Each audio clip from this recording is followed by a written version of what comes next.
When you were getting serious with your partner, you probably discussed some of the logistics of what blending your families would look like, whether you would attend sporting events or pick the kids up from school. But did you discuss your stepmom role at a deeper level? Today, we're going to talk all about why you need to understand your role and how you can figure out the kind of stepmom you want to be.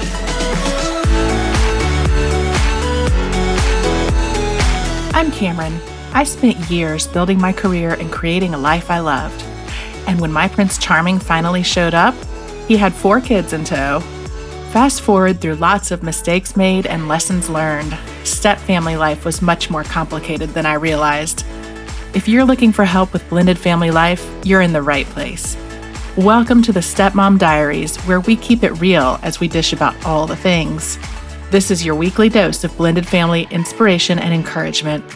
You're not the wicked stepmother, so let me help you find your fairy tale ending. Come on, let's do this.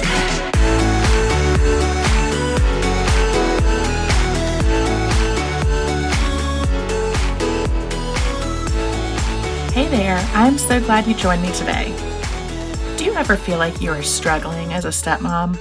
I'm guessing you do. I think we all do, right? It's a really hard job. I think we have talked about that on every episode of this podcast. We talk about the difficulties of being a stepmom, right? So there are times that you're struggling. So when you're going through a big struggle, I want you to really think about what might be behind that struggle. What might be causing it? What are the reasons for it? Is it that maybe you thought your role was going to be different than it is? If you're having issues disciplining the kids, is it that your partner wants you to do different things in the family than what you're comfortable with? What is sort of the underlying issue behind your struggle? What, if you can go deep with it, what do you think is causing it? And you may not know the exact answer, and that also is totally okay, right? But what I'm encouraging you to do, and what we're going to be talking about today is, thinking about taking a step back and looking at what your role is and what kind of stepmom you want to be. What's your why? And that's something that you may not have thought much about when you got into this position. It's something that you may not have talked with your partner about a lot. I don't know.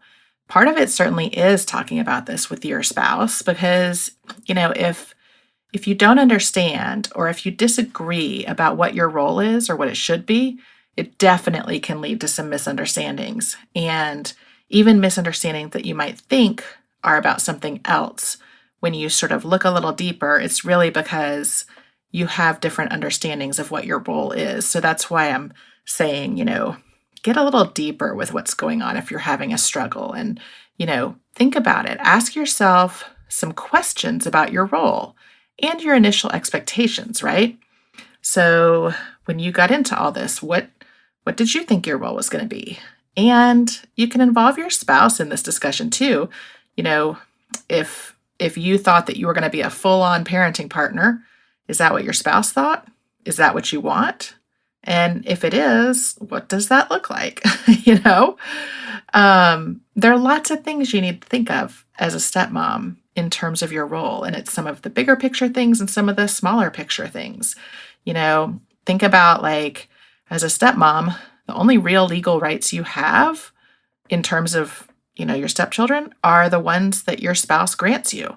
So if your partner is going to be out of town or unavailable, have you thought about getting a power of attorney or some other kind of permission written from them so that, if you need to take care of something for the kids' health, or whatever, as a non-biological parent, you can do it?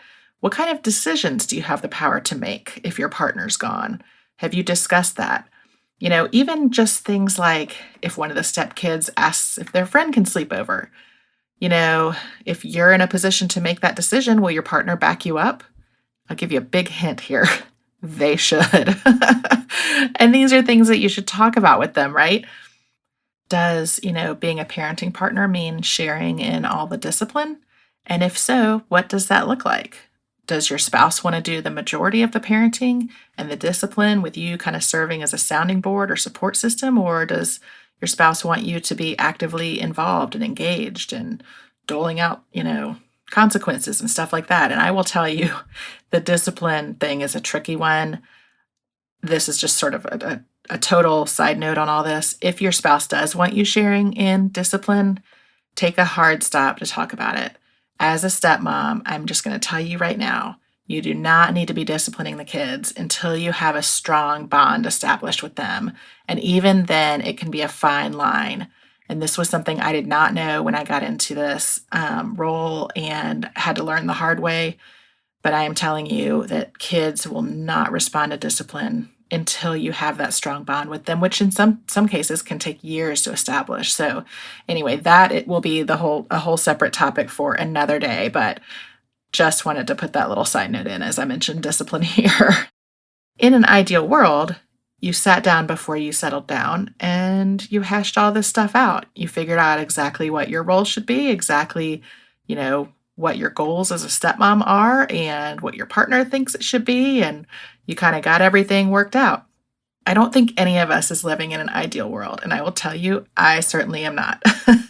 I know my husband Craig and I talked about all kinds of things before we got married, but what exactly my role was going to be and how everything was going to look, I mean, we touched on some of that, but definitely not everything.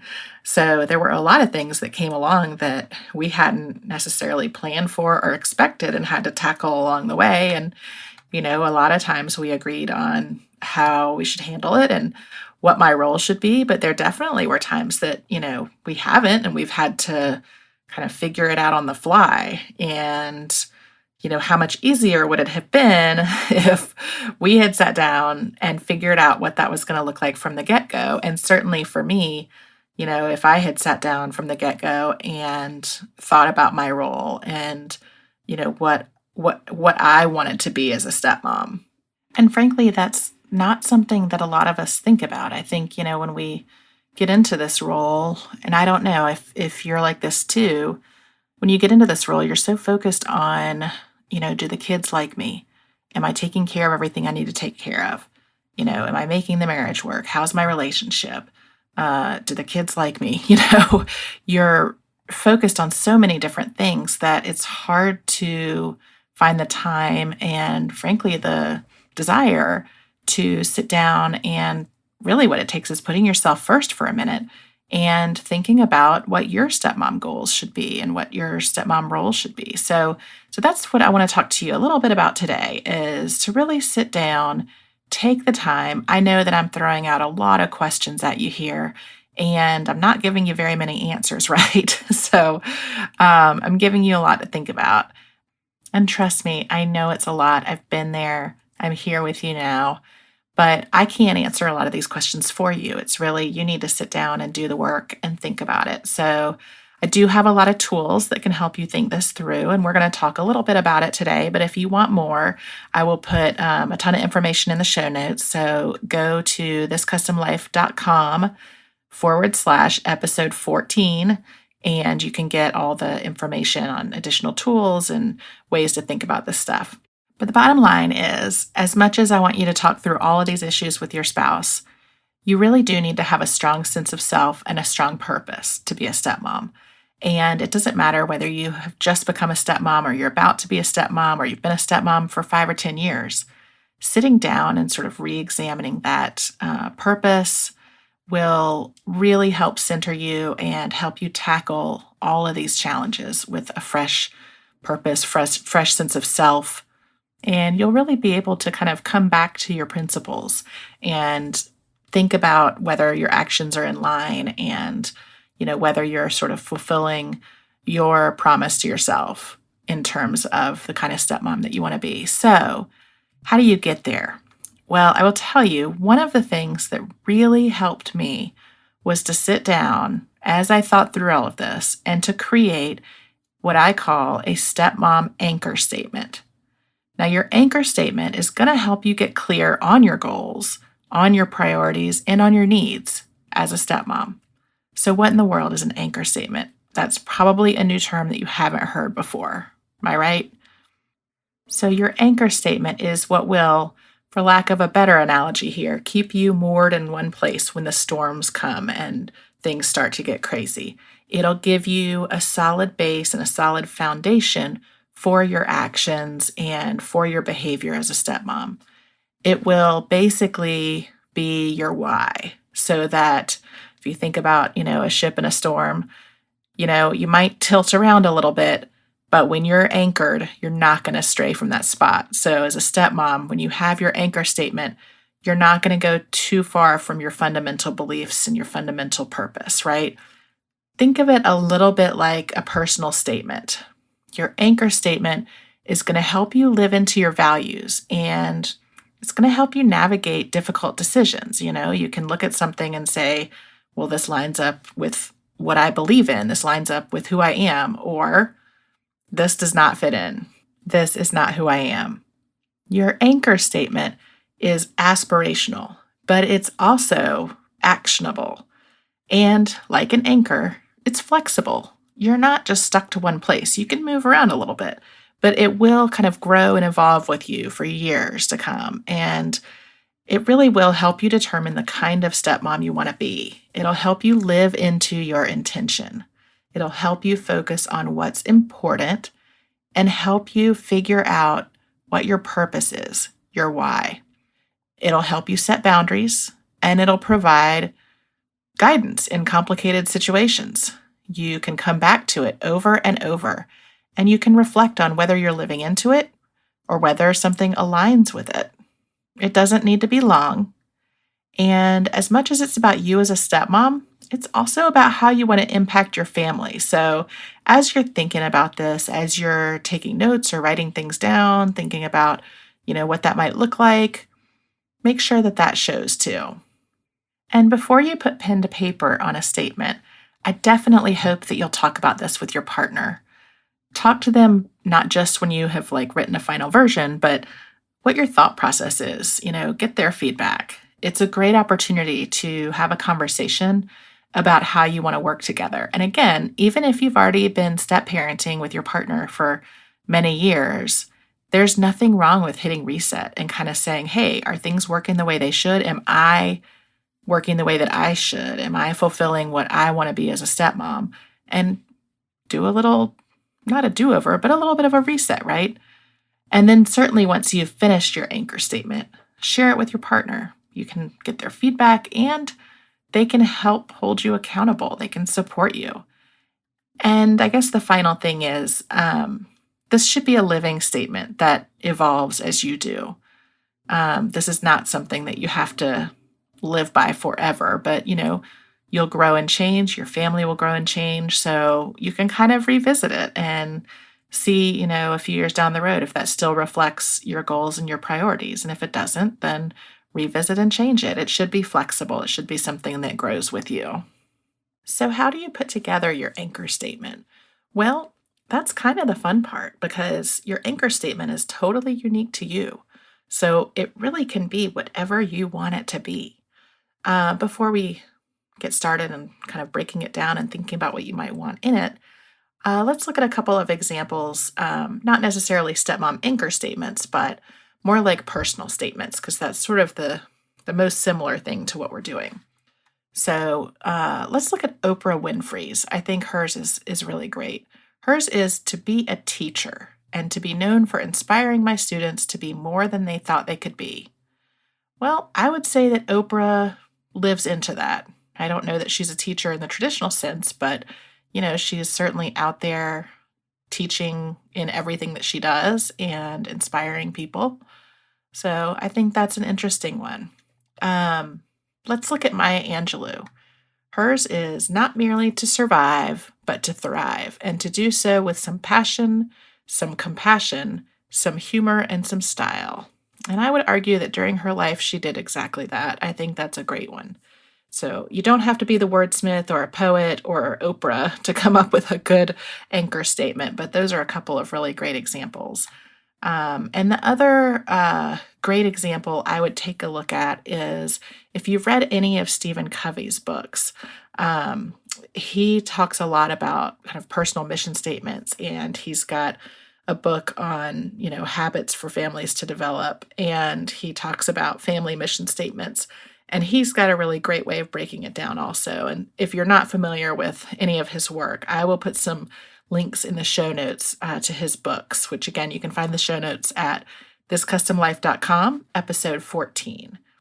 And of course, he's written books like The 7 Habits of Highly Effective People, The Principle Centered Leadership, The 7 Habits of Highly Effective Families. So he has written a ton and has some really great resources on, personal statements and mission statements for whatever stage of life that you're in. Okay, so let's talk about your actual statement. Think about the things that are most important to you as a stepmom. I want you to think about kind of your big picture, what your goals are and what you want your stepmom life to be. And we've talked a little bit about this, and I've asked you a lot of questions, without giving you any answers. Sorry about that. But now I have some questions for you to kind of sit down and brainstorm a little bit about. So the first one is what I just mentioned. What's most important to you as a stepmom? The second one is, what does being, quote, the best stepmom look like to you? This could be any number of things. It could be having a good relationship with your stepkids. It could be just surviving. Think about what being the best looks like to you. What are the skills and qualities you bring to the role? That's question number 3. I know we all have, individual qualities that make us who we are. We all have skills. What's your special sauce that you bring to the role? And then the last question is, what do you want life to look like in 20 years? That's sort of a meandering, kind of broad-based question that you may not have a real answer to, but, just kind of think about life in 20 years, your relationship with your spouse, your relationship with your stepkids. What do you want that to look like? So these are just sort of the big questions that you should think about as you're thinking about your anchor statement. And then kind of taking it down a notch and focusing a little bit more. Take your piece of paper out and write down some words that you would use to describe yourself as a stepmom. Are you a teacher, a motivator, a confidant, a friend? I don't know. Think about some words that you would use to describe what you are as a stepmom. Then I want you to think about the ideal of the type of stepmom that you want to be. And this is sort of taking it more into verb territory, if you will, to inspire, to teach, to lead. What does that look like? And then think about, what would a perfect relationship with your stepchildren look like? For example, if it's a perfect relationship, then it's when my stepkids love me, or when they confide in me, or when they feel close to me, when they know they can count on me. What does that look like? So take all of the stuff you've written down, and some of it's going to be, word vomit onto the page and stream of consciousness or whatever, whatever that looks like. And for me, sometimes it's just kind of long handwriting. Now take that and we'll write your statement. So I'll give you a couple of formats that, you can consider using when you write your statement. And I will tell you that I've got some tools that I'm going to have coming up in the next month or so that are going to go into this at a much deeper level. So if you're interested in that, I will put a link in the show notes that you can sign up for more on that. But in the meantime, so a couple of formats that I think are pretty good for coming up with your own anchor statement. One would be something along the lines of, to use these skills to have this positive outcome for this group of people with these details. And obviously you can tell kind of where you would fill in your personal words, experience, hopes, dreams, and whatnot. And the second format that I think is kind of interesting is to be these qualities and to impact this group of people by these details. So hopefully that makes sense. It's a little weird to say those out loud. When it's on paper, it makes a little bit more sense because you can kind of see the blanks that you need to fill in, but I'll repeat those. The first one is to use these skills to have this positive outcome for this group of people with these details. And the second one is to be these qualities and to impact this group of people by these details. And again, you don't have to use that format. You can use whatever format you like. This is your statement. This is something that is supposed to be helpful and in guiding you. And so really it's whatever you want this to look like, right? So I'll tell you what my anchor statement is, and I will tell you mine kind of combines a little bit of both of those examples that I gave you. And again, whatever your anchor statement is should be individual to you. So feel free to use the two formats that I gave you. You can take mine and, turn that into something that works for you, or you can come up with something totally different. It's whatever works for you. So my anchor statement is to take stepmom actions from a place of love, treat all family members with respect, and approach challenges with compassion, humor, and reason. So that's the statement that I turn back to when I have challenges or things that happen that, rattle me a little bit. And I think about how I approach them and whether I am approaching them from a place of love. Am I treating everybody with respect? And, how am I approaching these challenges? Am I thinking it through? Am I being objective? So the statement really kind of pulls in all of the things that are important to me, all of my values. So anyway, I hope that that's helpful to you. I hope it makes sense. And again, I am going to have some tools on the website and some opportunities to go much, much deeper into this with you. And I'm really excited about that. So stay tuned. So what happens now? You've done your statement. You're excited about it. You feel like you've got something that'll help center you. Well, I can tell you that the statement will be 100% worthless if you write it and just put it in your drawer or stow it away. Remember, the purpose of an anchor statement is to serve as your guidepost for any of your future decisions, for helping you establish boundaries, for helping you set goals. So whatever you need to do to kind of keep it front of mind. Do you want to laminate it? Print it out, laminate it, put it on your bathroom mirror. Right? That's great. Do you want to put it on a little card, put it in your wallet? Copy it into the first page for your planner, keep it in your daily devotional, wherever you want to put it. All I hope is that you'll refer back to it regularly.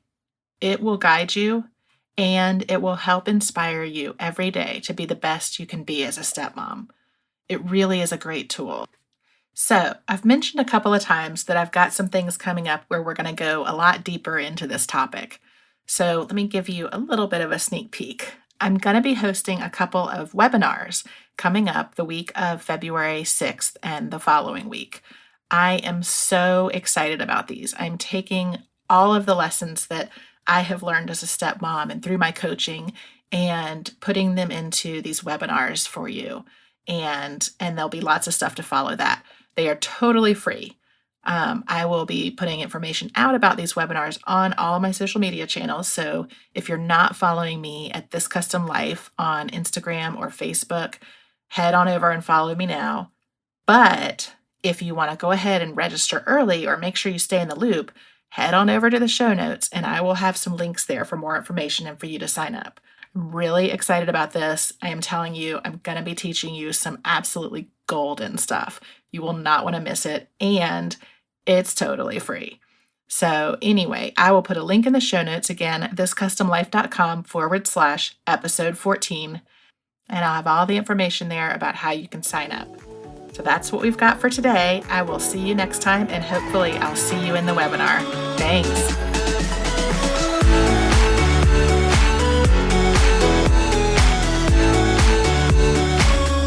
That's it for this week. If you've enjoyed our chat, I hope you'll help spread the word. Share this episode with friends and head on over to wherever you listen to podcasts and leave me a review. And don't forget, for more great stepmom content, head on over to thiscustomlife.com and follow me on social media. Just search This Custom Life on Facebook, Instagram, Twitter, and Pinterest. Until next time, you keep being you and know that we are in this together. See you here next week.